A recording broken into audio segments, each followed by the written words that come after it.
Bonjour, dans cette vidéo, je vous parlerai de la lithosphère qui est l'enveloppe solide de la Terre. La lithosphère est composée d'une partie du manteau et de la croûte terrestre. La plupart des phénomènes géologiques, donc la formation de montagnes, des volcans, des séismes, etc., en font partie, ainsi que les éléments du relief. Qu'est-ce que les plaques tectoniques? Une plaque tectonique est un morceau qui se déplace sur le manteau de la Terre et qui forme les fonds des océans et les continents. Il en existe 15.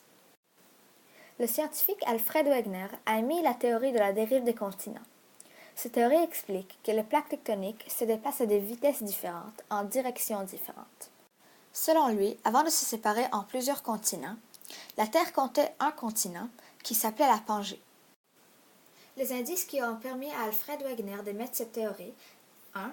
Les fossiles. 2. L'âge des pierres. Par exemple, les mêmes fossiles étaient trouvés dans différents continents. Qu'est-ce que le mouvement de convection? Très facile.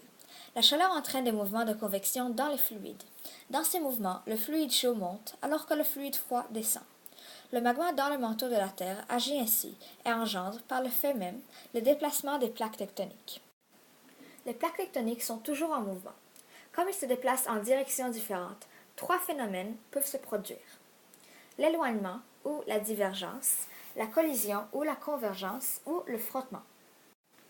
On va étudier plus en profondeur chacun. Le phénomène de l'éloignement ou la divergence se passe quand 2 plaques tectoniques s'éloignent l'une de l'autre. Quand cela se produit, les dorsales océaniques peuvent se former, les océans s'élargissent et des séismes peuvent frapper la Terre. Le mouvement de collision ou de convergence se passe quand 2 plaques tectoniques se frappent ou entrent en collision. Il y a 2 phénomènes possibles: la subduction ou le plissement. En subduction, la plaque la plus dense va rentrer dans le manteau, alors que celle la moins dense va rester sur la surface de la Terre. Dans le plissement, les 2 plaques tectoniques vont se soulever avec la pression. Ces phénomènes peuvent engendrer la formation de montagnes et de volcans, et les séismes peuvent frapper la Terre. Quand 2 plaques tectoniques se frottent, on appelle cela le frottement, et des séismes peuvent frapper la Terre. Qu'est-ce que l'orogenèse? L'orogenèse est le phénomène de la formation de montagnes.